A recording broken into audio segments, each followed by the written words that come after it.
তাহলে রিজিক নিয়ে এত টেনশন করার কি আছে ভাই? টেনশনে কিছু আছে? কার কাছে রিজিক? আল্লাহ লিখে রাখছেন না? ইনশাআল্লাহ এর বাইরে কিছু হবে না। অতএব এত দুশ্চিন্তা কিছু নাই, জীবনকে নিয়ে এত দুশ্চিন্তা কিছু নাই। জীবনটাকে কোরআন সুন্নাহর আলোকে এনজয় করেন। কোরআন সুন্নাহকে দিয়ে জীবনকে এনজয় করা যায়। কোরআন এবং সুন্নাহর আনুগত্যের মধ্য দিয়ে আপনি জীবনকে উপভোগ করেন। টেনশন করার দরকার নেই। মনে রাখবেন, আল্লাহ যদি আপনার সাথে থাকেন এবং আল্লাহ যদি আপনাকে কবুল করেন, পৃথিবীর কোনো শক্তি নাই আপনাকে টলাবে। পৃথিবীর কোনো শক্তি নাই, পৃথিবীর সমস্ত শক্তি একত্রিত হয়ে আপনার চুল বাঁকা করতে পারবে না, যদি আল্লাহ আপনার সাথে থাকে। আর যদি আল্লাহ আপনার সাথে না থাকে, আইওয়াস শোডাউন দিয়ে কোনো লাভ হবে না, কেউ আপনাকে বাঁচাতে পারবে। অতএব আল্লাহকে আপন করে নেন, যার যার হক তাকে তাকে দেন, নিজের হক আল্লাহর কাছে চেয়ে নেন, ইনশাআল্লাহ আপনি সুখে থাকবেন। এর আগে আল্লাহ পাক একা ছিলেন, আর কিছু ছিল না। হুয়াল আউয়াল ওয়াল আখির ওয়াজ যাহির ওয়াল বাতিন ওয়া হুয়া বিকুল্লি শাইইন আলিম, সূরা হাদীদ। আল্লাহ পাক একা ছিলেন, কোনো কিছু ছিল না, আল্লাহ একা ছিলেন। আবার কোনো কিছু যখন থাকবে না, আল্লাহ একা থাকবেন। কুল্লু মান আলাইহা ফান ওয়া ইয়াবকা ওয়াজহু রাব্বিকা যুল জালালি ওয়াল ইকরাম। এই বিষয়ে কোনো দ্বিমত আছে? এরপরে আল্লাহ পাক সৃষ্টি করেছেন আরশে আজিম। কি সৃষ্টি করেছেন? বিশাল আরশ, যার ছায়ায় আল্লাহ পাক কিয়ামতের মাঠে 7 শ্রেণীর মানুষকে ছায়া দিবেন। 7 শ্রেণী: 1, ন্যায়পরায়ণ বাদশা, যেটা এই বিশ্বে খুঁজে পাওয়াটা পূর্ণিমার চাঁদের মতো। 2, সেই যুবক যে তার পুরো যৌবনকাল আল্লাহর পথে ব্যয় করেছে। এটা সুযোগ আপনার সামনে আছে, আপনি লুফে নিতে পারেন, এই সুযোগটা আপনার সামনে আছে। 3, ওই ব্যক্তি যার কলব বা অন্তর মসজিদের সাথে ঝুলন্ত থাকে, টিকটকের সাথে নয়, মসজিদের সাথে ঝুলন্ত থাকে। এখনকার যুব সমাজের অন্তর অনলাইনে ঝুলন্ত থাকে, দেখবেন। 4, ওই দুই ব্যক্তি, যেই দুই ব্যক্তি পরস্পরকে শুধুমাত্র আল্লাহর জন্য ভালোবাসে। এখানে বয়ফ্রেন্ড গার্লফ্রেন্ড সম্পর্ক বোঝানো হয়নি। এই দুনিয়ার স্বার্থে জর্জরিত ভালোবাসার বাইরেও ডিভাইন একটা ভালোবাসা আছে, সেটা হচ্ছে আল্লাহর জন্য ভালোবাসা। আর যখন আপনি কাউকে আল্লাহর জন্য ভালোবাসবেন, তখন আপনি কষ্ট পাবেন না ইনশাআল্লাহ। যখন আপনি ভালোবাসার মানুষের কাছে কিছু প্রত্যাশা করবেন, তখন আপনি কষ্ট পাবেন পদে পদে। আল্লাহর জন্য ভালোবাসেন মানুষকে, আপনি কষ্ট পাবেন না ইনশাআল্লাহ। দুই ব্যক্তি যারা পরস্পরকে আল্লাহর জন্য ভালোবাসে, আরো সে ছায়া ছায়া পাবে। 5, ওই যুবক যাকে কোনো সুন্দরী নারী আহ্বান করেছে জেনার জন্য, কিন্তু সেই যুবক বলেছে আমি আল্লাহকে ভয় করি, যেটা এই জেনারেশনের মধ্যে খুঁজে পাওয়া দুষ্কর। বরং তারা উল্টা প্রত্যাশায় থাকে যে কখন কোনো মেয়ে আমাকে প্রপোজ করবে। তারা ইউসুফ নয় আলাইহিস সালাম। 6, ওই ব্যক্তি যার ডান হাত কি দান করছে বাম হাত খবর রাখে না। ডান হাত কি দান করছে বাম হাত খবর রাখে না। আমাদের মতো নয় যে অল্প কিছু দান করেই দানবীর টাইটেল লাগিয়ে মানুষের দুয়ারে দুয়ারে যাচ্ছি সাপোর্টের জন্য, এমন নয়। 7, ওই ব্যক্তি যে নীরবে নিভৃতে আল্লাহর কথা স্মরণ করে এবং আল্লাহর কথা স্মরণ করতে করতে তার চোখ দিয়ে অশ্রু প্রবাহিত হয়। এই 7 শ্রেণীর মানুষকে আল্লাহ রাব্বুল আলামিন তার ওই আরশের ছায়ায় কিয়ামতের মাঠে ছায়া দিবেন ইনশাআল্লাহ তাআলা। আমরা কি এই ছায়াটা পেতে চাই? অপশন আমাদের সামনে খোলা আছে। আমরা কিন্তু ওই যুবক হতে পারি, ওই দুই ব্যক্তি হতে পারি, ওই ব্যক্তি হতে পারি যে মসজিদের সাথে সম্পর্ক রাখে, গোপনে দান করতে পারি, রাতে নিভৃত আল্লাহর জন্য কাঁদতেও পারি না? সব সুযোগ আমাদের সামনে আছে। আল্লাহ চাইলে আপনি ন্যায়পরায়ণ বাদশাও হতে পারবেন ইনশাআল্লাহ, যদি আল্লাহ আপনার তাকদীরে লিখে রাখেন। এটাও সম্ভব।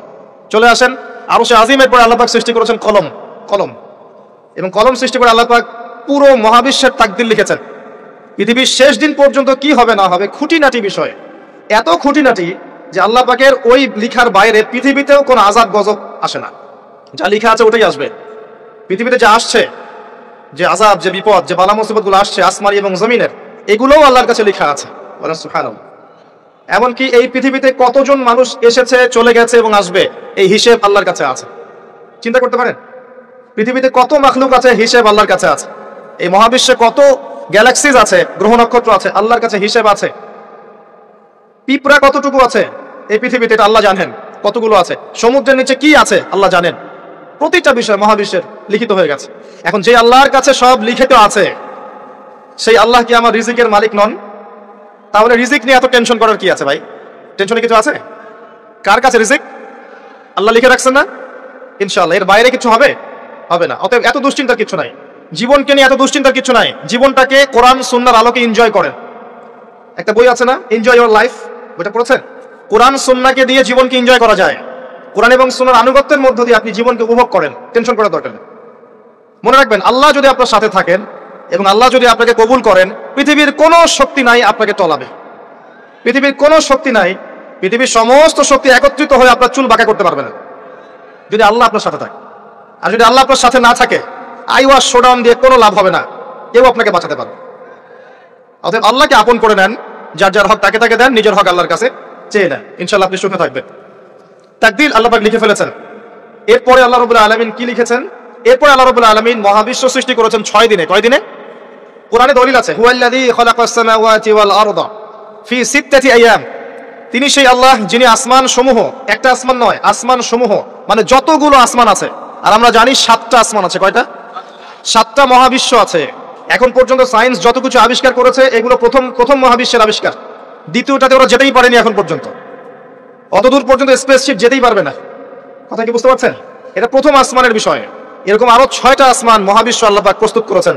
তারপরে আছে সিদরাতুল মুনতাহা, তার উপর একটা মহাসাগর আছে, তারপরে কুরসি, তার উপর আরশে আজিম, আর আরশে আজিমের উপরে আল্লাহ সুবহানাহু ওয়া তাআলা। এখানে একজন মানুষ ওই পর্যন্ত চলে গিয়েছিলেন, তিনি কে? মুহাম্মদুর রাসূলুল্লাহ সাল্লাল্লাহু আলাইহি ওয়াসাল্লাম। তার মর্যাদা আর বোঝার বাকি আছে? তো সবার প্রতি অনুরোধ থাকবে, সেই ব্যক্তি, সেই নবী মুহাম্মদ সাল্লাল্লাহু আলাইহি ওয়াসাল্লামের সুন্নাহ মাফিক জীবন যাপন করেন, আল্লাহ পাক তৌফিক দান করুন। এবং এই সুন্নাহটা জীবনের একটা ক্ষেত্রে মানলে হবে না, জীবনের সমস্ত ক্ষেত্রেই মানতে চেষ্টা করতে হবে। আল্লাহ পাক তৌফিক দান করুন। আমিন। আল্লাহ রাব্বুল আলামিন এরপরে মহাবিশ্ব সৃষ্টি করে দীর্ঘদিন পর্যন্ত, অনন্তকাল বলবো না, দীর্ঘদিন পর্যন্ত মানুষ সৃষ্টি করেন নাই। জি, সূরা দাহরের প্রথম আয়াতে আল্লাহ পাক বলেছেন, হাল আতা আলাল ইনসান হিনুম মিনাদ দাহরি লাম ইয়াকুন শাইআম মাযকুরা। মানুষের উপরে এমন একটা সময় চলে গেছে যে মানুষ কোনো আলোচ্য বিষয় ছিল না। মানে মানুষ সৃষ্টি করা হবে, এখন দুনিয়া যা হচ্ছে দেখতে পাচ্ছেন, আমরা কোনো টপিকই ছিলাম না, এত সময় চলে গেছে মহাবিশ্ব। এখন মনে হয় দুনিয়াটা আমাদের, তাই না? মানুষই সব, মানুষই এই দুনিয়ার পলিটিক্যাল মালিক, ইকোনমিক মালিক, সংস্কৃতির মালিক, পরিবার, ব্যক্তি, সমাজ, সবকিছু মালিককে মালিক মনে হয় এখন মানুষকে। কিন্তু এমন একটা সময় ছিল যখন আল্লাহ বলছেন মানুষ সৃষ্টি হবে, এই বিষয়টা অনেক দূরের পথ ছিল। আল্লাহর জ্ঞানে ছিল, কিন্তু মহাবিশ্বে মানুষের অস্তিত্ব ছিল না। এই মহাবিশ্বেই মানুষের অস্তিত্ব ছিল না। আল্লাহ রাব্বুল আলামিন মহাবিশ্ব সৃষ্টি করেছেন কুন ফায়াকুন, হও হয়ে যাও। সূরা আম্বিয়ার 30 নম্বর আয়াতে আল্লাহ পাক বলেছেন, আওয়ালাম ইয়ারাল্লাযীনা কাফার, কাফেররা কি লক্ষ্য করে দেখে না, আন্নাস সামাওয়াতি ওয়াল আরদা কানাতা রাতকান ফাফাতাকনাহুমা, কাফেররা কি লক্ষ্য করে দেখে না যে আসমান সমূহ এবং জমিন একটা বিন্দুর মধ্যে একত্রিত ছিল, আমি আল্লাহ এটাকে বিস্ফোরিত করে দিয়েছি, পৃথক করে দিয়েছি। এটা সায়েন্সের একটা থিওরির সাথে মেলে না? কোন থিওরি? তারা বলছে বিগ ব্যাং থেকে সব সৃষ্টি হয়েছে, আর আল্লাহ পাক বলছেন বিগ ব্যাং আমি ঘটিয়েছি। তাহলে চিন্তা যেখানে শেষ, আল্লাহ পাকের কুদরত সেখান থেকে কি শুরু। তা আমরা সীমাবদ্ধতা বুঝতে পারছি সায়েন্সের। আমি নিজেও সায়েন্সের ছাত্র, বাট আমি এটা স্বীকার করি যে সায়েন্স সবকিছুর সমাধান দিতে পারবে না। কারণ আপনি কমন একটা প্রশ্ন করেন যে রূহ কাকে বলে, সায়েন্সকে বলেন যে can you give us the definition of রূহ, আমাদেরকে রূহের সংজ্ঞা দিতে পারবেন? রূহটা কঠিন নাকি তরল, না বায়বীয় নাকি, আপনি কি ব্যাখ্যা করতে পারবেন? পারবেন না। সিম্পল। জিন জাতির ব্যাখ্যা দেন, ফেরেশতার ব্যাখ্যা দেন, কবরের আযাবের ব্যাখ্যা দেন, জান্নাত জাহান্নাম, হুর পরীর ব্যাখ্যা দেন। হুর পরি না, হুরুন আইন, ভুল হয়েছে, হুরুন আইন, মিজান, পুলসিরাত, এগুলোর ব্যাখ্যা দিতে পারবে? আমাদের আত্মাটারই তো ব্যাখ্যা দিতে পারছে না। ঘুম, স্বপ্নের ব্যাখ্যা দিতে পারবে? ঘুমন্ত অবস্থায় মানুষ হাসছে এবং কাঁদছে, কি জন্য? ব্যাখ্যা দিতে পারবে? স্বপ্ন দেখছে, কোত্থেকে স্বপ্ন আসছে, আর স্বপ্ন মাঝে মাঝে সত্য কেমন করে হচ্ছে, এর ব্যাখ্যা দিতে পারবে? স্বপ্ন সত্যি হয় না? শেষ জামানায় মুমিনদের স্বপ্ন বেশি বেশি সত্য হবে, এমনও এসেছে হাদিসে। আখিরুজ জামানে মুমিনদের স্বপ্ন সত্যি হবে। নবী সাল্লাল্লাহু আলাইহি ওয়াসাল্লাম নবুয়তের আগে এমন স্বপ্ন দেখতেন সকালবেলা সত্য হয়ে যেত। নবুয়তের একটা অংশ, স্বপ্ন 36 ভাগের 1 ভাগ সত্য স্বপ্ন। যাই হোক, আমরা টপিকে চলে আসি। আল্লাহ রাব্বুল আলামিন বিগ ব্যাং দিয়ে মহাবিশ্ব সৃষ্টি করার পর সুদীর্ঘকাল পর্যন্ত মানুষকে সৃষ্টি করেন নাই। এরপরে অনেক সময় পর আল্লাহ পাক ফেরেশতাদেরকে ডেকে বলছেন এই আয়াতটা, যে হে ফেরেশতারা, আমি পৃথিবীতে আমার খলিফা পাঠাতে চাই, মানুষকে আমার খলিফা করে পাঠাতে চাই। খলিফা কি জিনিস? যিনি কাপড় সেলাই করেন তিনি খলিফা? খলিফা কি জিনিস? খলিফার ডেফিনেশনটা শোনে না। আল্লাহ পাক আদম আলাইহিস সালাম ছাড়াও আরো একজন নবীর ব্যাপারে খলিফা শব্দ ব্যবহার করেছেন, তার নাম কি? শুকরান, কে বলেছেন? জাযাকাল্লাহ। দাউদ আলাইহিস সালাম, তার ব্যাপারে আল্লাহ পাক বলেছেন তিনি ছিলেন খলিফা। কোন সূরা? সূরা সাদ। কোন সূরা? সূরা সাদ। আল্লাহ পাক বলেছেন ইয়া দাউদ, হে দাউদ, ইন্না জাআলনাকা খলিফাতান ফিল আরদ, নিশ্চয়ই আমি তোমাকে পৃথিবীতে আমার খলিফা করেছি। সুলাইমান আলাইহিস সালামের সময় এত উন্নত সভ্যতা ছিল যেটা আর কখনো আসবে না। এবং তাকে এত ক্ষমতা দেওয়া হয়েছিল আল্লাহর পক্ষ থেকে, যার কথা নবী সাল্লাল্লাহু আলাইহি ওয়াসাল্লাম স্মরণ করে বলেছিলেন যে একটা জিন আমাকে সালাতের মধ্যে ডিস্টার্ব দিচ্ছিল, আমি ভাবলাম জিনটাকে ধরে বেঁধে রাখবো। এটা আমাদের নবীজি বলছেন, একটা জিন আমাকে নামাজে ডিস্টার্ব করছিল, আমি ভাবলাম জিনটাকে ধরে খুঁটির সাথে বেঁধে রাখি। তখন আমার সুলাইমানের কথা মনে পড়লো, আমার ভাই সুলাইমানের কথা মনে পড়লো যে সুলাইমান আলাইহিস সালামকে আল্লাহ পাক এই ক্ষমতা দিয়েছিলেন। আর সুলাইমান আলাইহিস সালাম আল্লাহর কাছে দোয়া করেছিলেন, আল্লাহ আমাকে যে ক্ষমতা দিয়েছো এরপরে আর কাউকে দিও না, এটা দোয়া করেছিলেন। আমার সুলাইমানের কথা মনে পড়লো, আমি জিনটাকে ছেড়ে দিলাম, বাদলাম না। আমাদের নবী মুহাম্মদ সাল্লাল্লাহু আলাইহি ওয়াসাল্লাম মানুষের সম্মান বুঝতেন। আমাদের নবী মুহাম্মদ সাল্লাল্লাহু আলাইহি ওয়াসাল্লাম অন্যের সম্মান বুঝতেন। আর আমরা তার উম্মাহ, অন্যের সম্মান নষ্ট করতে পারলে আমাদের ভাত হজম হয়। অন্যের সম্মান নষ্ট না করা পর্যন্ত ভাত হজম হবে না। আর মুহাম্মদ সাল্লাল্লাহু আলাইহি ওয়াসাল্লাম অন্যের সম্মান বুঝতেন। আসেন, সুলাইমান আলাইহিস সালাম এবং দাউদ আলাইহিস সালাম এই জেরুজালেম থেকে বিশ্ব শাসন করেছিলেন। আর জেরুজালেম চিনেন তো আপনারা? কোন দিকে? চায়নার দিকে, রাশিয়ার দিকে, নাকি আমেরিকার দিকে? আচ্ছা, ওইদিকে আমরা পরে আসবো ইনশাল্লাহ, সভ্যতার সংকটের শেষের দিকে আমরা ওইদিকে আসবো ইনশাল্লাহ। এবার আসেন, দাউদ আলাইহিস সালামকে আল্লাহ পাক বলছেন, তোমাকে খলিফা করেছে পৃথিবীতে, তোমার কাজ কি? ফাহকুম বাইনান নাসি বিল হক। হে দাউদ, তোমার কাজ হচ্ছে মানুষের মাঝে ন্যায় বিচার করা, মানুষের মাঝে ন্যায় বিচার করা, হকের মানদণ্ডে বিচার করা। হকটা কি? এর উত্তরও কোরআন আপনাকে দিবে। কোরআনের চেয়ে কি আমি ভালো উত্তর দিতে পারবো? কোনটা হক, কোনটা বাতিল, কোনটা ন্যায়, কোনটা অন্যায়, আমি কি বেশি বুঝি না আল্লাহ বেশি বোঝেন? কোথায় স্পষ্ট করা আছে? আমার মস্তিষ্কে না কোরআনে? কোরআনের সূরা কাহাফ খোলেন, আল্লাহ পাক বলেছেন, ওয়াকুলিল হাক্কু মির রাব্বিকুম। হে নবী, আপনি বলে দিন সত্য সেটাই যা তোমার রবের পক্ষ থেকে নাজিল হয়। আর কিছু বলার দরকার আছে? ফামান শাআ ফালইউমিন, যার ইচ্ছা হয় সে স্বীকার করুক, ঈমান নিয়ে আসুক। ওয়ামান শাআ ফালইয়াকফুর, যার ইচ্ছা হয় অস্বীকার করুক। ইন্না আ'তাদনা লিয-যালিমিনা নারান, অস্বীকারী জালেমদের জন্য আমি জাহান্নামের আগুন প্রস্তুত করে রেখেছি। বাস, আর কিছু বলার প্রয়োজন আছে? সূরা বাকারা আল্লাহ বলেছেন, আল হাক্কু মির রাব্বিক ফালা তাকুনান্না মিনাল মুমতারিন। হক তোমার রবের পক্ষ থেকে আসে, তুমি সন্দেহবাদীদের অন্তর্ভুক্ত হও না। আসলে এটা হক কিনা, এই যুগে চলে কিনা, এই সন্দেহের অন্তর্ভুক্ত হও না। ইসলাম চির নতুন, চির প্রাচীন, চির আধুনিক, প্রত্যেকটা যুগের জন্য, শুধুমাত্র একটা যুগের জন্য নয়, এবং শুধু মুসলিমদের জন্য নয়, সবার জন্যই। কোরআন এবং সুন্নাহ শুধু আমাদের সম্পত্তি নয়, পুরো মানব জাতির সম্পত্তি। এখানে সবার হেদায়েত আছে, হোক সে হিন্দু ভাই বা খ্রিস্টান ভাই বা বুদ্ধিস্ট বা জিউস, যেই হোক না কেন, সবার হেদায়েত এখানে আছে। আসেন, আল্লাহ পাক কোরআনকে হক বলছেন। এটাও বলে রাখি, যখন তাওরাত নাজিল হয়েছিল তখন তাওরাত হক ছিল, তখন ওটাই ছিল হক।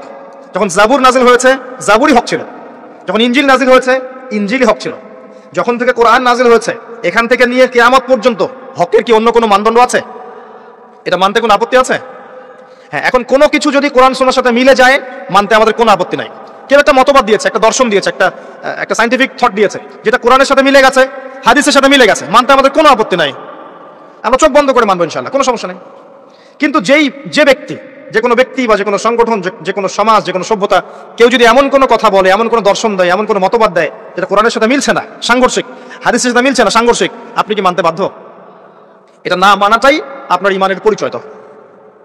তো আল্লাহ পাক দাউদ আলাইহিস সালামকে বলছেন, তুমি এই হকের মানদণ্ডে বিচার ফয়সালা করো। ওয়ালা তাত্তাবিউল হাওয়া, নিজের প্রবৃত্তির অনুসরণ করো না। প্রবৃত্তি মানে নিজের মন গড়া বিষয়ের অনুসরণ করো না। ইউদিল্লুকা আন সাবিলিল্লাহ, তাহলে এটা তোমাকে আল্লাহর রাস্তা থেকে সরিয়ে দিবে। নিশ্চয়ই যারা প্রবৃত্তির অনুসরণ করেছে তারা আল্লাহর পথ থেকে সরে গেছে, এই কারণে বিমা নাসু ইয়াউমাল হিসাব, তারা হিসাবের দিনটা ভুলে গেছে। আমি কি বুঝাতে পারছি ভাই? তাহলে আল্লাহ পাক খলিফার ফাংশন দিলেন। খলিফার কাজ কি তাহলে?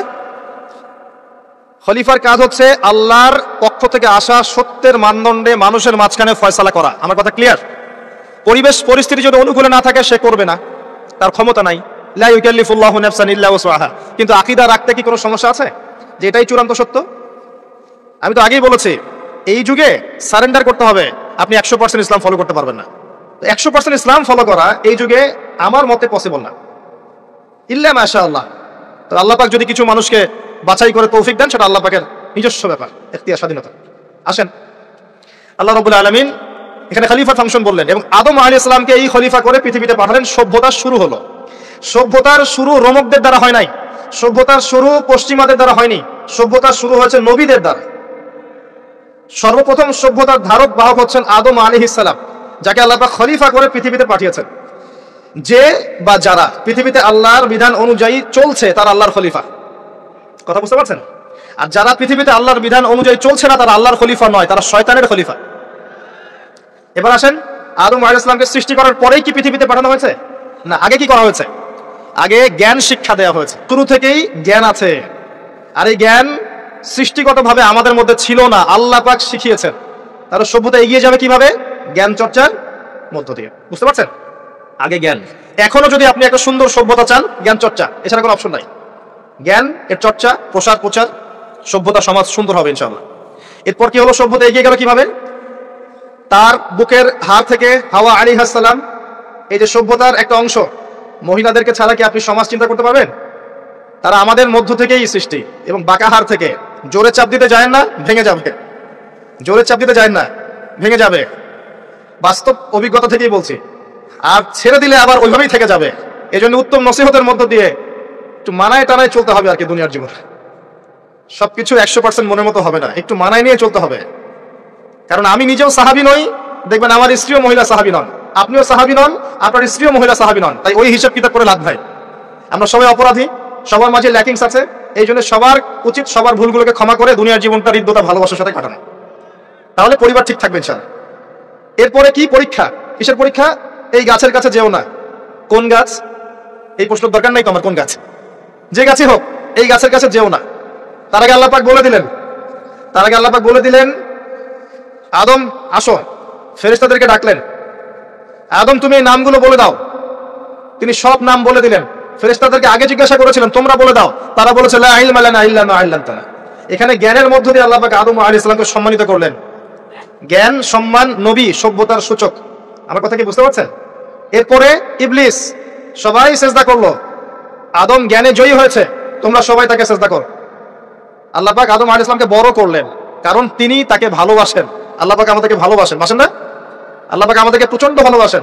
আর আপনি যাকে ভালোবাসবেন তাকে বড় করতে চাইবেন না?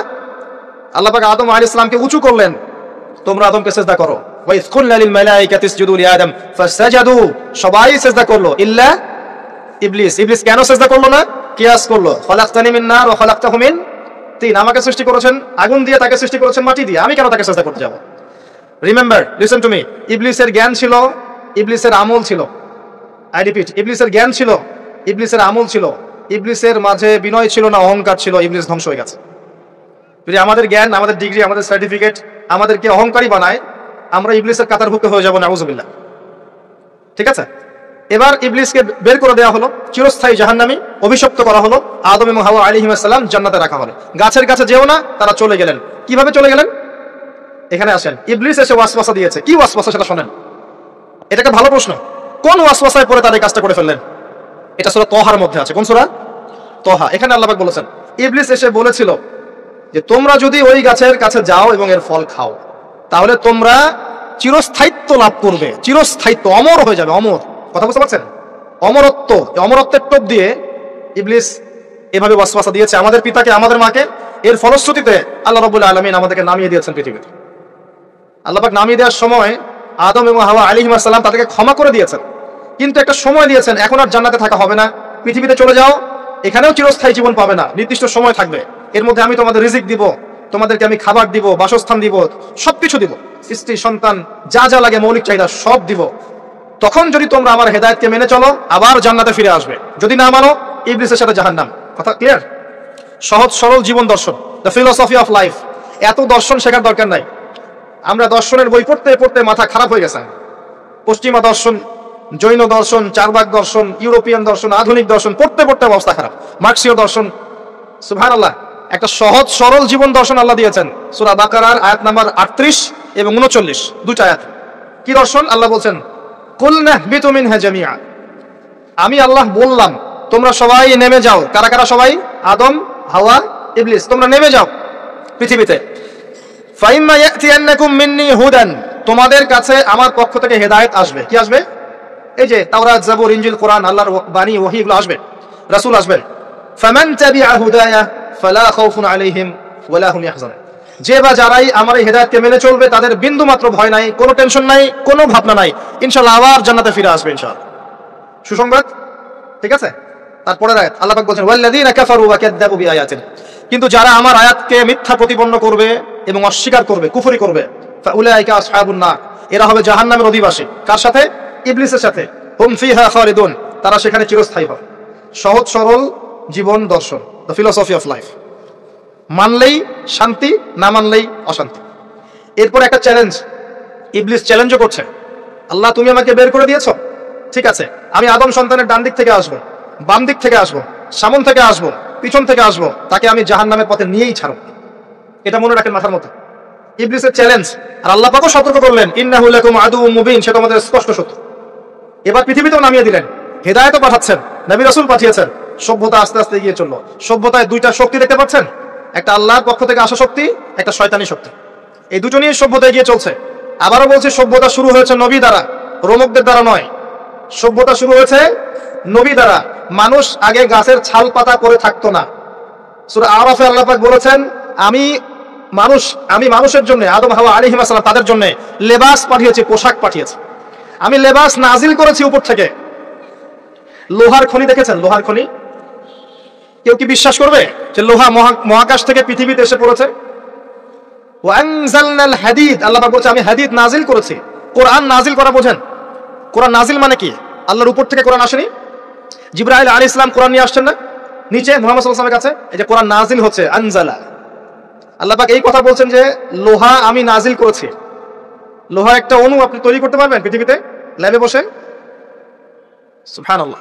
আল্লাহ পাক নাজিল করেছেন। ঠিক একই ভাবে আল্লাহ পাক পোশাক নাজিল করেছিলেন আদম এবং হাওয়া আলাইহিস সালাম তাদের জন্য। তারা গাছের ছালপাতা পরে ঘোরাফেরা করতেন না। বোগাস কথাবার্তা শেখায় মানুষ। এবং কৃষিকাজ, আপনার প্রযুক্তি, আপনার পরিবার গঠন, সন্তান প্রতিপালন, একজন মানুষের জীবন যাপনের জন্য যত কিছু প্রয়োজন, সব জ্ঞান আল্লাহ পাক আদম আলাইহিস সালামকে শিক্ষা দিয়েছিলেন। দুনিয়াতে আসার পরে যখন যেটা প্রয়োজন হয়েছে, ওহী নাজিল হয়েছে, জিবরাইল আলাইহিস সালাম তাকে শিখিয়ে দিয়েছেন। মানুষ গুহার মধ্যে ছবি এঁকে থাকতো, আর এরা বলছে আদম আলাইহিস সালাম বানর থেকে হয়েছেন। নাউযুবিল্লাহ, সুবহানাল্লাহ। এটা যারা বিশ্বাস করে তারা সরাসরি কোরআনের সাথে কুফরি করছে, স্পষ্ট কাফের। আদম আলাইহিস সালাম আল্লাহ পাক তাকে হাত দিয়ে সৃষ্টি করেছেন, নিজের হাতে সৃষ্টি করেছেন। তিনি বানর থেকে মানুষ হননি। হ্যাঁ, যারা এই মতবাদটা দিয়েছে ওরা বানর থেকে মানুষ হতে পারে, আমরা হই না। বরং সূরা বাকারা আপনি উল্টা চিত্র দেখতে পারবেন। সূরা বাকারা দেখবেন, পড়তে পড়তে দেখবেন একটা জায়গায় আছে যে শনিবারের সীমা লঙ্ঘন করার জন্য কিছু মানুষকে, বনু ইসরাইলের কিছু মানুষকে আল্লাহ পাক মানুষ থেকে বানর বানিয়ে দিয়েছে। আছে না দলিল? তাহলে এটার প্রমাণ পাওয়া যাচ্ছে। সুবহানাল্লাহ। আসেন, সভ্যতা এগিয়ে চললো। সভ্যতা দুটো শক্তি, আল্লাহর বিধান, আল্লাহ নাজিলকৃত পবিত্র তাওহীদ, এবং অপর সাইডে আছে শয়তানের শিরক। কথা কি বুঝতে পারছেন? দিন দিন এগিয়ে চলতে লাগলো। প্রথম কি ক্রাইমটা হলো পৃথিবীতে? সভ্যতার প্রথম ক্রাইম হয়েছে হাবিল কাবিল। কে কাকে হত্যা করেছে? কাবিল হাবিলকে হত্যা করেছে। কি কারণে? ঈর্ষা। এখান থেকে এই সভ্যতার শিক্ষা কি? শিক্ষা হচ্ছে এটাই, আজকের দিনেও যদি আমরা হাবিল আর কাবিলের মতো, কাবিল যেমন করে ঈর্ষা পরায়ণ হয়ে হাবিলকে হত্যা করেছে, এই ঈর্ষা ত্যাগ না করতে পারি, তাহলে এই উম্মার তাকদীরে খারাপই আছে। কথা কি বোঝা যায়? আমরা এখন পর্যন্ত সেই কাবিলের সুন্নত ত্যাগ করতে পারি নাই। ভিতরটা হিংসা দিয়ে ভর্তি, জর্জরিত। এগুলো যদি খুলে আল্লাহ পাক দেখাতে পারতেন জনগণের সামনে, লজ্জায়, দুর্গন্ধে, ধিক্কার জানাতে আপনি আমার লেকচারও শুনতে আসতেন না। হ্যাঁ, যদি আমার কলিজাটাকে খুলে আল্লাহ পাক দেখাতেন যে দেখো এর কলিজার মধ্যে কি পরিমাণ হিংসা আছে, ঈর্ষা আছে, দুনিয়ার লোভ আছে, লালসা আছে, পরশ্রী কাতরতা আছে, দুর্গন্ধে আপনি আমার লেকচার শুনতে আসতেন না। জি, এটা সৌভাগ্য যে আমাদের ভিতরটা আল্লাহ পাক দেখান না। আল্লাহ পাক আমাদের কলবটাকে পরিষ্কার করুন, আত্মশুদ্ধি দান করুন, আল্লাহ নূর দান করুন, এবং ঈর্ষা ত্যাগ করার তৌফিক আল্লাহ পাক দান। এবার আসেন, সভ্যতা এগিয়ে চলছে। লেকচারটা একটু লম্বা হতে পারে, একটু ধৈর্য ধরেন। সভ্যতা এগিয়ে চলছে। আদম আলাইহিস সালামের যুগে কোনো পাপাচার খুব একটা দেখা যাচ্ছে না, শুধু এই পাপাচার ছাড়া। এর পরের জেনারেশনে গিয়ে দেখছি নূহ আলাইহিস সালামের কওম। তার কওম নূহ আলাইহিস সালাম, 5 জন বড় বড় নবীর একজন। 5 জন বড় বড় নবীর নাম নূহ আলাইহিস সালাম, ইব্রাহিম, মূসা, ঈসা, মুহাম্মদ সাল্লাল্লাহু আলাইহি ওয়াসাল্লাম। আমি কিন্তু শেষে প্রশ্ন করব, উত্তর দিতে হবে, ঠিক আছে? ইনশাআল্লাহ। সঠিক উত্তর দিতে পারলে পুরস্কার, না পারলে যে পারবে তাকে আপনি হাদিয়া দিবেন। আপনার পকেট থেকে হাদিয়া নিয়ে তাকে দেওয়া হবে ইনশাআল্লাহ। তো নূহ আলাইহিস সালামের যুগে কি শিরক, প্রথম শিরকের পাপ মানুষ দেখলো। ইয়াগুস, ইয়াউক, নাসর, এরকম কিছু মূর্তি ছিল। এই মূর্তিগুলো তার উপাসনা করা শুরু করলো। বাই দ্য ওয়ে, এই মূর্তিগুলো কিন্তু তারা হাতে তৈরি করে নাই। আমার কথাটা ভালো করে বোঝেন। এই মূর্তিটা তারা আসলে অটোমেটিকলি হাতে তৈরি করে নাই। এই মূর্তিটা তৈরি করার পিছনে শয়তান তাদেরকে ওয়াসওয়াসা দিয়েছিল। কি ওয়াসওয়াসা দিয়েছিল? এই ব্যক্তিরা ছিল আগের সময়কার বুজুর্গ ব্যক্তি।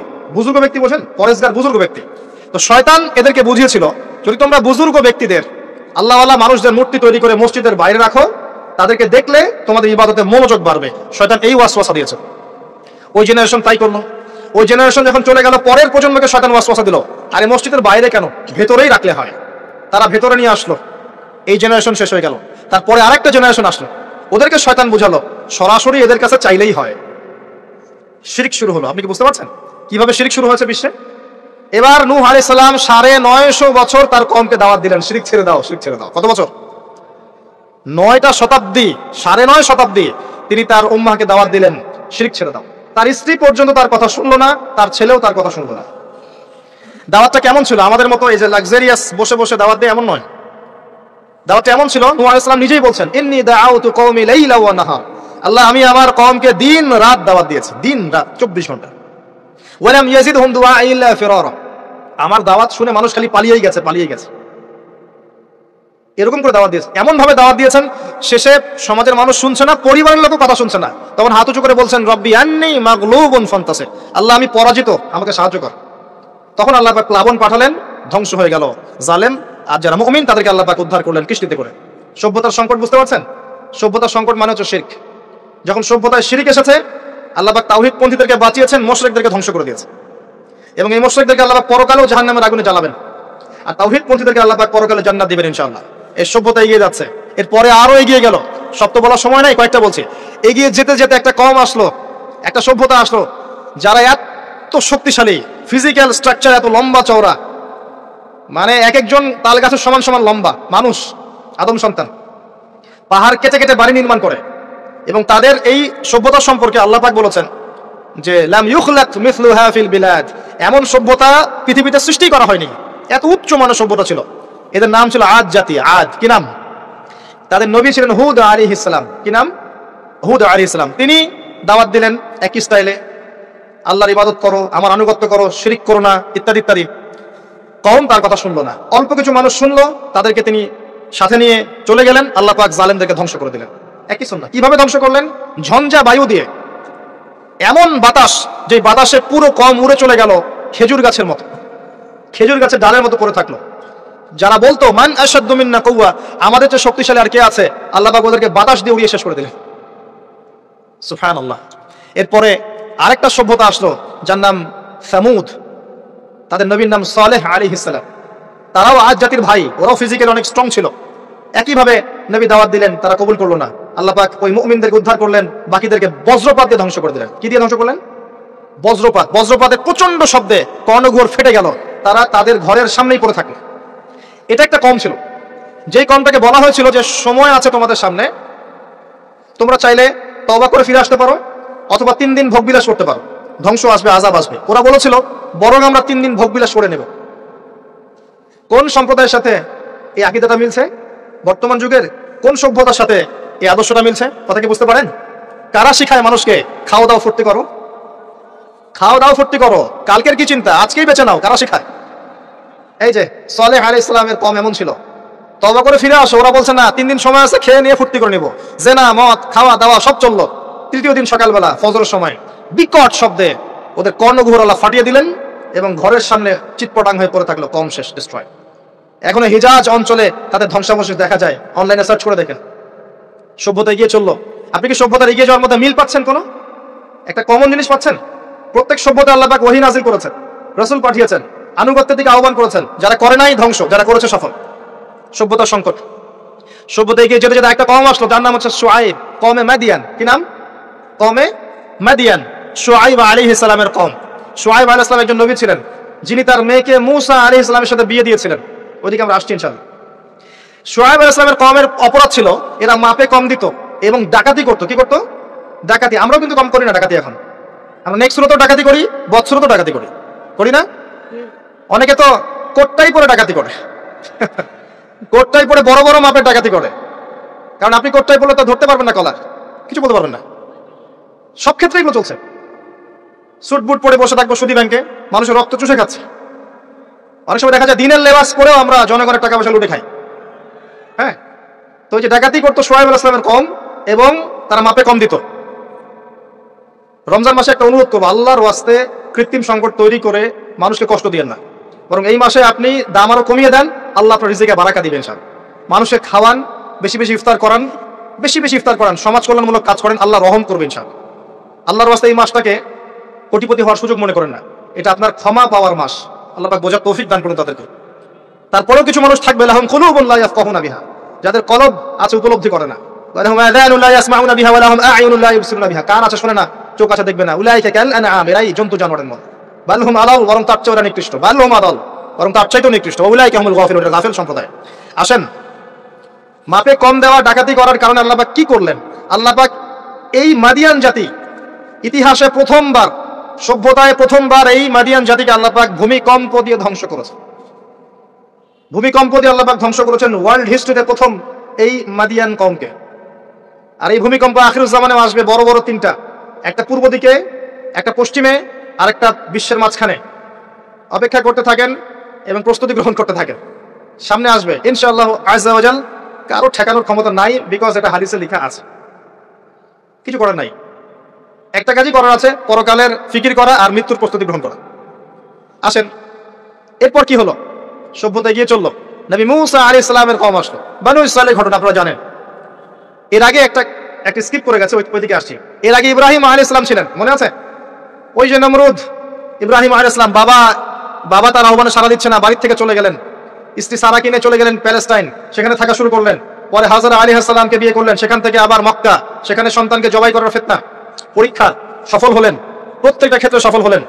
আল্লাহ রাব্বুল আলামিন তাকে বলেছেন যে ইব্রাহিম একাই একটা উম্মাহ। আল্লাহ পাক তাকে অগ্নি পরীক্ষা নিলেন, অগ্নি পরীক্ষাতেও তিনি পাশ করলেন। নমরুদকে আল্লাহ পাক ধ্বংস করলেন, ইব্রাহিমকে বিজয় করলেন। বলেন সুবহানাল্লাহ। সভ্যতার একই চিত্র। এবার মূসা আলাইহিস সালামের সময় আপনি গিয়ে দেখবেন, ফেরাউনকে আল্লাহ পাক দলবল সহ ডুবিয়ে মারলেন, মূসা আলাইহিস সালাম বনী ইসরাঈলকে আল্লাহ পাক উদ্ধার করলেন। একই চিত্র, সভ্যতার সংকট। বুঝতে পারছেন? সভ্যতার সংকটের মধ্যে যখনই আপনি দেখবেন শিরক আছে, আল্লাহর অবাধ্যতা আছে, নবীর আনুগত্য নাই, ধ্বংস। যখনই তাওহীদ আছে, সুন্নাত আছে, হালাল আছে, নবীর আনুগত্য আছে, সাফল্য। সভ্যতা আরো এগিয়ে গেল। দেখবেন দাউদ আলাইহিস সালামের যুগ আসলো, তিনি জেরুজালেম থেকে ওয়ার্ল্ড শাসন করা শুরু করলেন। সুলাইমান আলাইহিস সালামের সময় আসলো, তিনি আরো বড় পরিসরে শাসন করা শুরু করলেন। এদিকে ইউসুফ আলাইহিস সালামের সময় এসেছিল, যিনি মিশরে রাজত্ব করেছিলেন। ইয়াকুব আলাইহিস সালামের সময় এসেছিল, ইদ্রিস আলাইহিস সালামের যুগ এসেছিল। যুলকারনাইন তার সময় এসেছিল, যিনি মাশরিক মাগরিব বিজয় করেছিলেন। অনেক যুগ চলে গেল, এমনকি ঈসা ইবনে মারইয়ামের সময় আসলো, তিনিও একই সুন্নাহ পালন করতে লাগলেন। এরপরেও মুহাম্মদ সাল্লাল্লাহু আলাইহি ওয়াসাল্লামের সময় আসলো, এখান থেকে আপনি একটু বৈঠক কবুল করতে লাগলো এবং ইসলামের প্রচার প্রসার বাড়তে লাগলো। যত প্রচার বাড়তে লাগলো, কাফের মুশরিকদের নির্যাতন তত বেশি বাড়তে লাগলো। এত নির্যাতন বাড়তে লাগলো, এক পর্যায়ে মক্কা থেকে আবিসিনিয়ায় হিজরত করতে হলো, হাবাশা, ইথিওপিয়ায়। সেখানে বাদশা নাজাশী ছিলেন, তিনি মুসলিমদেরকে আশ্রয় দিলেন, সেখানে মুসলিমরা থাকতে লাগলো। এমনকি নবী সাল্লাল্লাহু আলাইহি ওয়াসাল্লাম তায়েফে গেলেন সাহায্য পাওয়ার আশায়, তায়েফবাসী খারাপ ব্যবহার করলো, তাকে রক্তাক্ত করলো, তিনি আবার মক্কায় ফিরে আসলেন।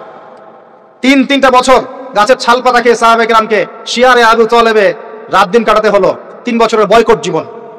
এরপরে একই বছর অল্প কয়েকদিনের ব্যবধানে চাচা আবু তালেব এবং স্ত্রী খাদিজা রাদিয়াল্লাহু আনহা ইন্তেকাল করলেন। নবী সাল্লাল্লাহু আলাইহি ওয়াসাল্লাম বিষণ্ণ হয়ে পড়লেন, আল্লাহ পাক তাকে মিরাজ ঘটালেন, তার সমস্ত বিষণ্ণতা দূর হয়ে গেল। নবী সাল্লাল্লাহু আলাইহি ওয়াসাল্লাম 11তম বর্ষে ইয়াসরিব থেকে আগত 6 জন যুবককে দাওয়াত দিলেন, যাদের নেতা ছিল সাদ বিন জুরারা রাদিয়াল্লাহু আনহু। এই 6 জন ইয়াসরিব মানে মদিনা থেকে এসেছিল, তার ইসলাম কবুল করে আবার মদিনায় ফেরত গেল। তার পরের বছর তারা আরো 6 জনকে নিয়ে আসলো, 6 যোগ 6 মোট 12 জন। এর পরের বছর মুসআব বিন উমাইর রাদিয়াল্লাহু আনহুর দাওয়াতের ফলে 12 থেকে 75 জন মানুষ মদিনা থেকে এসে ইসলাম কবুল করলো।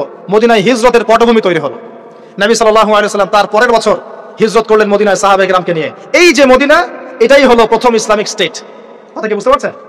ওই দাউদ এবং সুলাইমান আলাইহিস সালামের পর এবং ইউসুফ আলাইহিস সালামের যুগের পর এই মদিনাই হচ্ছে পরবর্তী ইসলামিক স্টেট। এখানে ছিল রাষ্ট্রের সমস্ত সংজ্ঞা এখানে ফুলফিল হলো, এখানে জনগণ হলো, এখানে সার্বভৌমত্ব থাকলো, এখানে গভর্নমেন্ট হলো, এবং যার প্রেসিডেন্ট স্বয়ং মুহাম্মদ সাল্লাল্লাহু আলাইহি ওয়াসাল্লাম। আমার কথা কি বুঝতে পারছেন? আমি একটু দ্রুত নিয়ে যাচ্ছি আপনাদেরকে, সময় শর্ট। এবার এই মদিনাকে প্রোটেক্টেড করার জন্য নবী সাল্লাল্লাহু আলাইহি ওয়াসাল্লাম সামরিক বাহিনী থেকে শুরু করে ইকোনমিক বেস, আপনার পলিটিক্যাল অ্যাফেয়ার্স, সমস্ত বিষয়গুলো করতে লাগলেন। এক পর্যায়ে আবু সুফিয়ানের কাফেলাকে আক্রমণকে কেন্দ্র করে বদরের যুদ্ধ হয়ে গেল, আর এই যুদ্ধে মুসলিমদেরকে আল্লাহ পাক বিজয় দান করলেন। তার পরের বছর উহুদের যুদ্ধ হলো। আমাদের একটা ভুলের কারণে আমরা এই যুদ্ধে সাময়িক বিপর্যয় শিকার হলাম। পরাজিত হয়নি, সাময়িক বিপর্যয় শিকার হয়েছে। স্বয়ং নবী সাল্লাল্লাহু আলাইহি ওয়াসাল্লামকেও মার খেতে হয়েছে। জি, এবং 70 জন সাহাবী এখানে ইন্তেকাল করেছেন, শাহাদাত বরণ করেছেন, যার মধ্যে হামজা রাদিয়াল্লাহু আনহু ছিলেন। এর পরের বছর 10,000 সৈন্য নিয়ে মুশরিকরা আক্রমণ করলো মদিনা। এখানে 1.5-2 মাস মদিনাকে অবরোধ করে রাখলো। এটা হলো খন্দকের যুদ্ধ, আহজাবের যুদ্ধ। সূরা আহজাব পড়ে দেখেন। এরপর তারা ফিরে চলে গেল। এবার নবী সাল্লাল্লাহু আলাইহি ওয়াসাল্লাম বললেন, আজকের পর থেকে তারা আর আমাদেরকে আক্রমণ করতে পারবে না, আমরাই করবো ইনশাআল্লাহ। এরপর নবী সাল্লাল্লাহু আলাইহি ওয়াসাল্লাম দাওয়াত বাড়াতে লাগলেন, ইকোনমিক বেস বাড়াতে লাগলেন, সামরিক বিষয়গুলো শক্তিশালী করতে লাগলেন এবং গোত্রে গোত্রে ইসলামের দাওয়াত পৌঁছে দিতে লাগলেন। এক পর্যায়ে স্বপ্ন দেখলেন তিনি মক্কা তাওয়াফ করছেন। সাহাবীরা বুঝে ফেললেন যে আমরা মক্কায় ঢুকবো। তারা ইহরাম বেঁধে মক্কায় ঢুকতে লাগলেন। প্রতিবন্ধকতা দেওয়া হলো হুদাইবিয়া নামক জায়গায়। হুদাইবিয়া নামক জায়গায় খালিদ বিন ওয়ালিদ, যিনি তখন ইসলাম কবুল করেননি রাদিয়াল্লাহু আনহু, তিনি মুসলিমদেরকে ঠেকিয়ে দিলেন, যাওয়া হবে না। এর ফলশ্রুতিতে এখানে চুক্তি হলো, যেটাকে আমরা হুদাইবিয়ার সন্ধি বলে থাকি। চুক্তির প্রতিটা দফায় বাইরের চোখ দিয়ে মনে হয় যে আমাদের প্রতিকূলে যাচ্ছে, কিন্তু আদতে এগুলো আমাদের অনুকূলে ছিল। কি দফা? 10 বছর আমরা যুদ্ধ করব না, ওকে ডান। তোমাদের কেউ আমাদের দলে আসলে ফিরাই দেওয়া লাগবে, আমাদের কেউ তোমাদের দলে গেলে ফিরাই দিব না, ওকে ডান। এই বছর ওমরা করতে পারবে না, ফেরত যেতে হবে, ঠিক আছে ডান। পরের বছর আসতে হবে, তাও 3 দিনের জন্য বিনা অস্ত্রে, ওকে ডান। সবকিছুই ডান, যাও। এই চুক্তি হয়ে গেল। আল্লাহ পাক আয়াত নাযিল করলেন, ইন্না ফাতাহনা লাকা ফাতহাম মুবিনা। এই চুক্তির মধ্যেই তোমাকে আমি বিজয় দিয়েছি হে নবী সাল্লাল্লাহু আলাইহি ওয়াসাল্লাম। বলেন সুবহানাল্লাহ। কি বিজয়? বোঝেন এই জায়গাটা। কুরাইশরা ছিল সবচেয়ে বড় শত্রু, আর আমাদের আরেকটা শত্রু ছিল ইহুদিরা, যাদের মধ্যে 3টা গোত্র ছিল, বনু কুরাইজা, বনু কাইনুকা, বনু নাজির। বনু নাজির, বনু কুরাইজা, বনু কাইনুকা, এদেরকে বের করে দেওয়া হয়েছে। এরা খায়বারে গিয়ে আশ্রয় নিয়েছে। এর মধ্যে শুধু বনু কুরাইজাকে হত্যা করা হয়েছিল, কারণ তারা গাদ্দারি করেছিল আহজাবের যুদ্ধে। এটা দ্বিতীয় বড় শত্রু, আর এই কুরাইশরা সবচেয়ে প্রধান বড় শত্রু। কি করলেন নবী সাল্লাল্লাহু আলাইহি ওয়াসাল্লাম? তিনি 10 বছরের জন্য তাদের হাতকে চেপে ধরলেন। এই 10 বছর তারা আমাদের সাথে আর যুদ্ধ করবে না, মানে এরা স্টপ। এখন আমি বাইরের শত্রু থেকে ডিল করতে পারবো। কথা কি বুঝতে পারছেন? এই চুক্তির ঠিক পরের বছর নবী সাল্লাল্লাহু আলাইহি ওয়াসাল্লাম খায়বার আক্রমণ করলেন, কারণ এরা আর খায়বারকে সাহায্য করতে পারবে না। What a leader, what a personality, মানে কি ব্যক্তিত্ব, কি নেতা, কি বিচক্ষণতা, চিন্তা করেন। 10 বছর বন্ধ করে দিলাম, তোমার সাথে আমার কোনো লড়াই নাই এবং তুমি আমাদের কোনো শত্রুকে হেল্প করতে পারবে না, ওকে ডান, ডিল হয়ে গেল। এবার যেহেতু বড় শত্রুর হাত চেপে ধরা হয়েছে, এখন ছোট ছোট শত্রুগুলোকে তিনি সাইজ করা শুরু করলেন, একটা একটা করে ধরে সবগুলোকে সাইজ। পরে বড়টারও কলার চেপে ধরলেন। কি ডিপ্লোমেসি! আমরা খালি এখন মিষ্টি খাওয়ার সুন্নত জানি, আমরা এখন জিওপলিটিক্যাল ডিপ্লোম্যাটিক সুন্নাত জানি না। জি, চিন্তা করে দেখ, এই জায়গাটা খুব ভালো করে বুঝবেন। খায়বার বিজয়ের পর থেকে নিয়ে মুসলিমদের আর্থসামাজিক অবস্থা আরো বাড়তে লাগলো, প্রচুর সম্পদ গনিমত বাড়তে লাগলো এবং পররাষ্ট্রনীতি অ্যাপ্লাই করা হলো। রোমক সম্রাটকে দাওয়াত দেওয়া হচ্ছে, মিশরের বাদশাকে দাওয়াত দেওয়া হচ্ছে, পারস্যের দাওয়াত দেওয়া হচ্ছে। আস্তে আস্তে সারা বিশ্বে ইসলামের দাওয়াত ছড়িয়ে পড়লো। এক পর্যায়ে মাত্র এই চুক্তির 3-4-5 বছর পরেই, এই চুক্তি 10 বছর যায় নাই, 3 বা 4 বছর পরেই, 3-4-4.5 এরকম বছর পরেই বিনা যুদ্ধে বিশাল সেনাবাহিনীকে নিয়ে নবী সাল্লাল্লাহু আলাইহি ওয়াসাল্লাম মক্কা আক্রমণ করলেন। মক্কা বিজয়। কোন মক্কা? যেই মক্কা আগে শিরক ছিল, এখন শিরক নাই। যেই মক্কায় সুদ ছিল, এখন সুদ নাই। যেই মক্কায় নারীকে জীবন্ত কবর দেওয়া হয়েছে, নারীর কোনো অবমাননা নাই। যেই মক্কার মধ্যে মাদকের সয়লাভ ছিল, কোনো সয়লাভ নাই। যে মক্কায় গোত্রীয় হানাহানি কাটাকাটি ছিল, এখন কিচ্ছু নাই, সবাই ভাই ভাই। এই মক্কা, জাহেলিয়াতের মক্কাকে আল্লাহ রাসূল সাল্লাল্লাহু আলাইহি ওয়াসাল্লাম 23 বছরের ব্যবধানে একেবারে টোটাল ইসলামিক পরিবেশে পরিণত করলেন। সেই আল্লাহ কি মরে গেছেন? সেই নবীর আদর্শ কি মরে গেছে? আল্লাহ নাজিল করা সেই কিতাব কি উঠে গেছে পৃথিবী থেকে? তাহলে ওই জাহেলি সমাজকে যদি পরিবর্তন করা যায়, আমাদের জাহেলিয়াতকে পরিবর্তন করা সম্ভব না? এই বিশ্বের জাহেলিয়াত পরিবর্তন করা সম্ভব নয়? আমরা করতে পারি না পারি, আল্লাহ পাক এমন প্রজন্ম আনবেন, দেখে নিন তারা করে দেখাবে ইনশাআল্লাহ। যখন আল মাহদি আসবেন, ঈসা ইবনে মারইয়াম আসবেন, তখন জাহেলিয়াতের রেশ মাত্র থাকবে না ইনশাআল্লাহ আযজা ওয়া জাল। এর আগ পর্যন্ত কঠিন সময় আছে। ওই কঠিন সময় যাওয়ার আগে আরেকটু পথ পাড়ি দাও আপনাদেরকে। মুহাম্মদ সাল্লাল্লাহু আলাইহি ওয়াসাল্লাম এই যে মক্কা ইসলামিক পুরো একটা এনভায়রনমেন্ট প্রতিষ্ঠা করলেন, এরপর কি এটা থেমে গিয়েছিল? এরপর আবু বকর সিদ্দিক রাদিয়াল্লাহু আনহু এসেছেন, তিনিও সেই খেলাফার দায়িত্ব পালন করেছেন। কোন খেলাফা? ফাহকুম বাইনান নাসি বিল হক, সূরা সাদ। তারপরে এসেছেন ওমর ইবনে খাত্তাব, আরো 10 বছর, তখন মুসলিমরা অর্ধ বিশ্ব শাসন করেছে। এরপরে এসেছেন উসমান রাদিয়াল্লাহু আনহু, মুসলিমরা আরো বড় বিশ্ব শাসন করেছে। তারপরে এসেছে আলী রাদিয়াল্লাহু আনহুর যুগ, তখন মুসলিমরা অভ্যন্তরীণ কিছু কোন্দলে লিপ্ত হয়ে গিয়েছিল। এখানে মুসলিমদের শক্তিটা কিছুটা কমে যায়। আলী রাদিয়াল্লাহু আনহুকে হত্যা করা হয়েছিল, তাকে চোরাগুপ্ত হামলা চালিয়ে হত্যা করা হয়েছে, ঠিক যেমন ওমর রাদিয়াল্লাহু আনহুকে হত্যা করা হয়েছিল। এরপর কি হয়েছে? এরপর মুসলিমদের মাঝে আস্তে আস্তে ফিতনা বাড়তে শুরু করেছে। একদল মানুষ বের হয়েছে যারা বলেছে যে আলী রাদিয়াল্লাহু আনহু তিনি নবী, নাউজুবিল্লাহ। এরা তাকে নিয়ে এত বেশি বাড়াবাড়ি করেছে যে তারা পথভ্রষ্ট হয়ে গেছে। আরেকদল লোক বের হয়েছে, এরা বলেছে কবিরা গুনাহগার ব্যক্তি হলেই কাফের, একে হত্যা করা লাগবে, এরা হয়ে গেছে খারেজি। আরেকদল লোক বের হয়েছে, এরা বলে তাকদীর বলতে কিচ্ছু নাই। আরেকদল লোক বের হয়েছে যারা বলে যে মানুষের কর্মের কোনো স্বাধীনতা নাই। আরেকদল বের হয়েছে যুক্তি দিয়ে প্রমাণিত হলেই কোরআন সুন্নাহ মানবো, না হলে মানবো না। এরকম করে শিয়া, খারেজি, মুতাজিলা, মুরজিয়া, জাহমিয়া, জাবারিয়া, কাদারিয়া, কত যে দল বের হয়েছে, আস্তে আস্তে আস্তে আস্তে উম্মাহ বিভক্ত হতে শুরু করেছে। এই সময়ে ইমামগণ আবির্ভূত হয়েছিলেন, মুহাদ্দিসগণ আবির্ভূত হয়েছিলেন, তারা সংস্কারধর্মী কাজ অব্যাহত রেখেছিলেন। এভাবে আস্তে আস্তে মাযহাবগুলো গড়ে উঠেছে, হাদিসের কিতাবগুলো আমরা পেয়েছি, সভ্যতা এগিয়ে গেছে। আগাতে আগাতে এক পর্যায়ে উমাইয়ারা শাসন নিয়েছে। উমাইয়ারা প্রায় 132 বছর এই উম্মাকে লিড দিয়েছিল। তখন ইসলামী খেলাফা একটা শেল ছিল, একটা শেল, যদিও তারা ভিতর থেকে ফাসেক হয়ে গিয়েছিল, কিন্তু একটা শেল ছিল 132 বছরের মতো।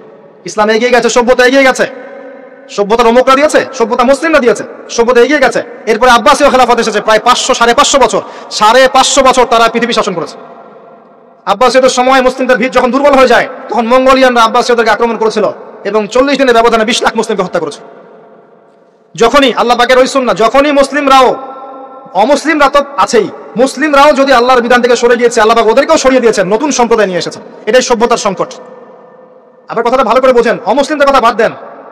মুসলিমরা যখন দায়িত্ব পেয়েছে মুহাম্মদ সাল্লাল্লাহু আলাইহি ওয়াসাল্লামের সময় থেকে নিয়ে, তখন মুসলিমরাও যদি আল্লাহ এবং তার রাসূলের অবাধ্যতা করেছে, আল্লাহ পাক মুসলিমদেরকেও সরিয়ে দিয়েছেন, অন্য নতুন প্রজন্মকে নিয়ে এসেছেন। এটা আল্লাহর সুন্নাত, মনে রাখবেন।